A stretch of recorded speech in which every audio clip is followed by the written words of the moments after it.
This is the North Carolina Rabbit Hole. I'm Jeremy Markovich, and it's Election Day 2025. But I want to start here with Election Day 2023 in the tiny town of Sanford. Not really super tiny, has a population of 30,000. And on that Election Day 2023 in Sanford, a town of, again, 30,000 people, 24 people showed up in person to vote. 24. Now, the result was not particularly close. There was only one race on the ballot. Congratulations to Byron Moses Buckles, who won the Democratic City Council primary in Ward 4 with 88% of the vote. Now, almost all of the ballots cast were cast early, and there were only 185 voters who participated in the entire election, in a race with 2,800 and change eligible voters. That is a 6% turnout. That is pretty bad. Of course, it could be worse. In 2023, the city of Charlotte held a primary election as well. Turnout just under 5%. Sure, there was a general election that was going to follow that, but since the city leans pretty heavily Democratic, the primary election is the most consequential. Now, there was no Republican primary, and the race for mayor wasn't really competitive, but still, in a city of almost 900,000 people, its most important local offices were chosen by only 24,000 voters.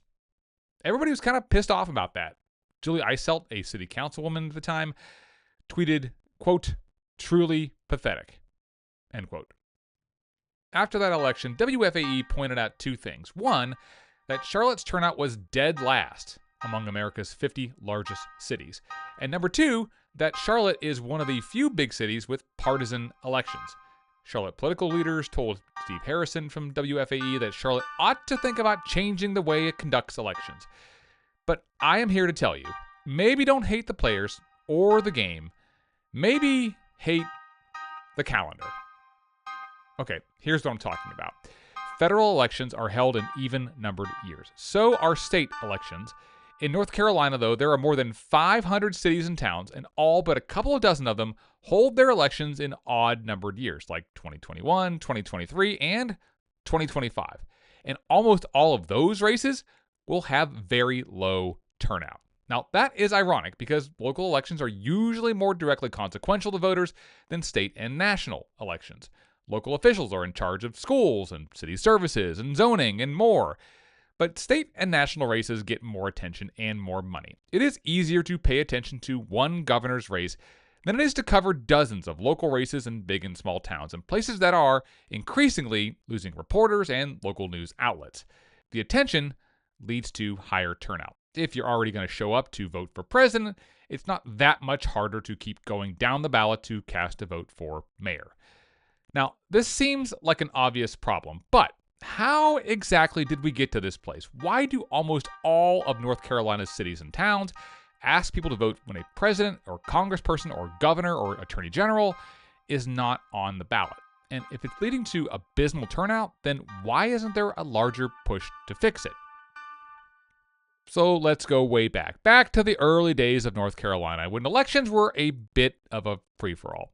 Now, a town becomes a town through an act of the General Assembly, which grants the town the ability to create a charter, and that charter lays out how local elections will be run. It says whether they be partisan or nonpartisan, whether primaries would be held, and whether there would be a threshold for a runoff. It also stipulates whether elections would be held in even or odd-numbered years. Hence, for most of North Carolina's history, its local electoral calendar was a hot mess. Now, sure, state offices were elected in even-numbered years, which coincided with federal elections, but the rest of the elections in the state usually happened whenever the local folks damn well felt like it.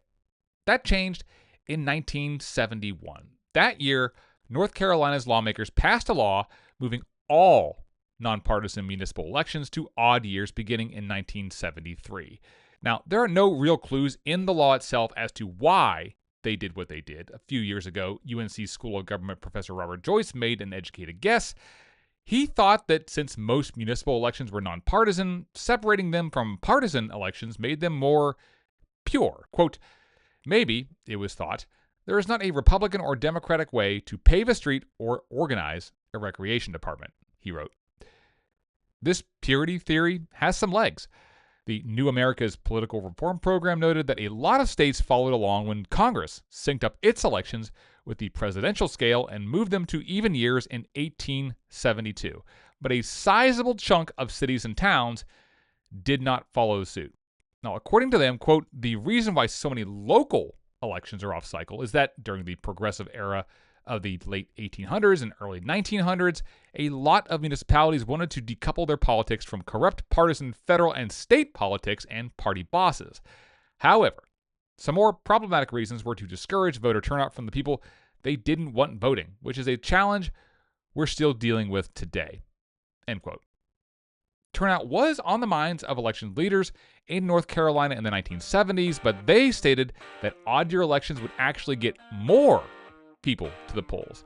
Alex Brock, the executive secretary of the State Board of Elections, complained to the Durham Sun back in 1971 that most city council and mayoral elections were decided by less than a third of registered voters. He hoped the new law would mean local elections would not be an afterthought during state and national election season. Quote, we will be able to give more coordination to local, state, and national elections, he said. I hope that this will mean we can assist in raising the level of participation substantially.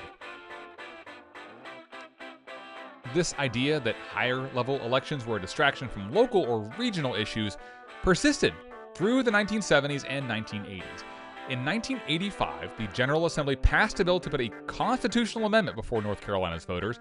That amendment would have moved state and county level elections to odd-numbered years. Quote, in North Carolina, we have policies, goals, and so forth that are not necessarily dependent upon or in concert with those agendas set on the national level. That is according to the bill's sponsor, State Senator William Martin of Guilford, a Democrat. That's what he told the Raleigh News and Observer in 1985. Now, he also jumped on the turnout train and predicted that moving state elections would get more voters to the polls during non-presidential elections. Republican lawmakers who were in the minority at the time called the move politically motivated, saying that the Democrats in North Carolina did not want to run on the same ticket as the Democratic candidates for president. In 1984, Democrats in North Carolina underwent some severe losses in the same election that sent Ronald Reagan back to the White House for a second term.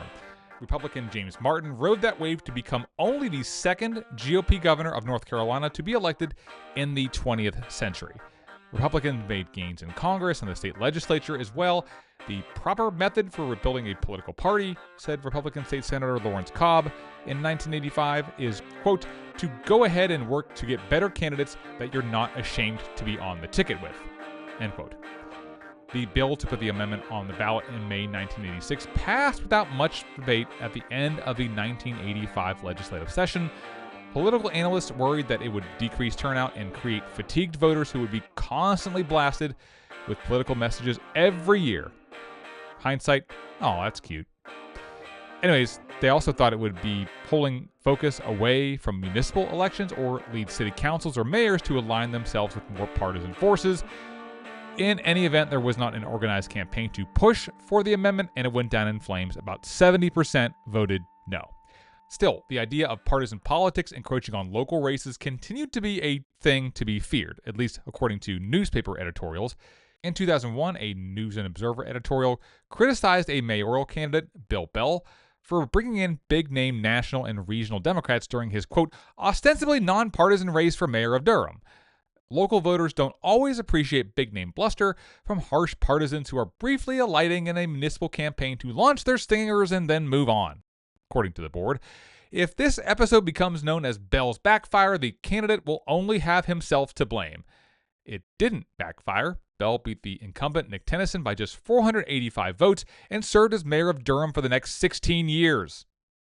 Anyhow, I guess all of this seems kind of quaint, right?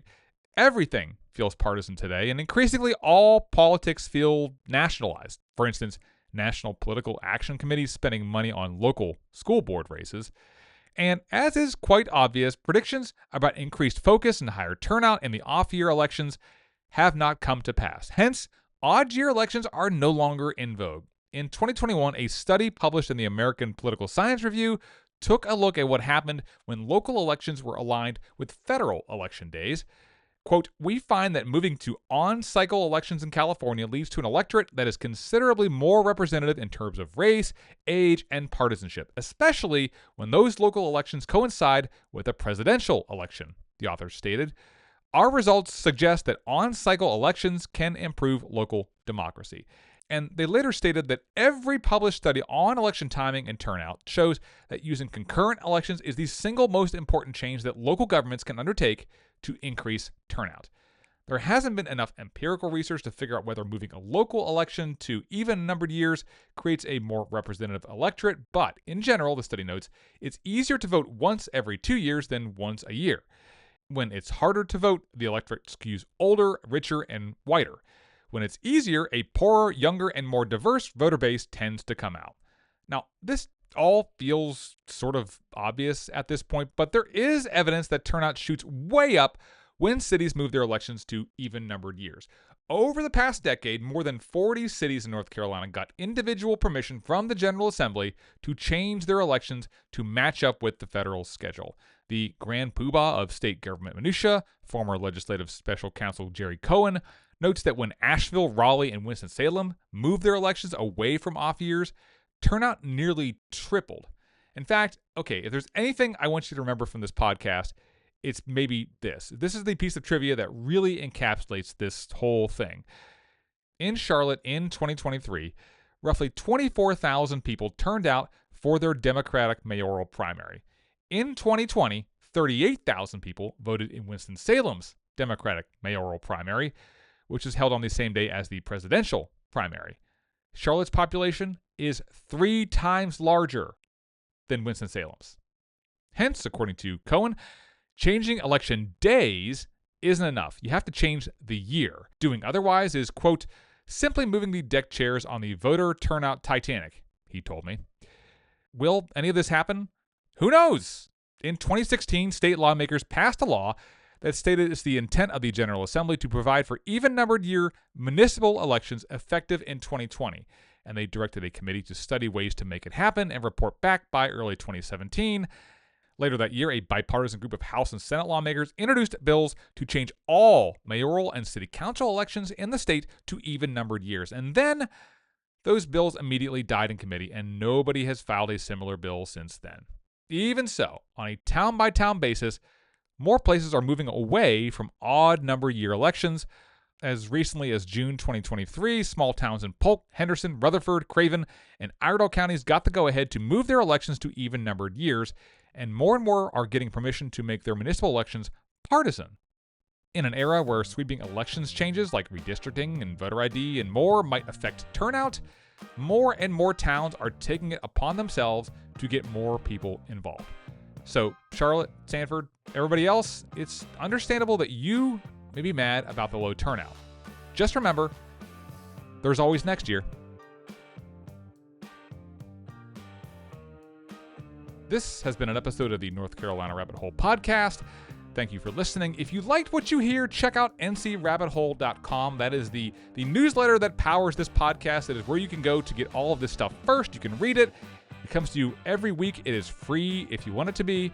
You can sign up at ncrabbithole.com. And if you like me, talking to you directly through your ear holes, then I would recommend sharing this podcast with a friend or giving it a good review, giving it 5 stars or whatever you might want to do to show your appreciation. I would really appreciate it, and I thank you for listening. This has been the North Carolina Rabbit Hole. I'm Jeremy Markovich, and go vote, and I'll see you next time.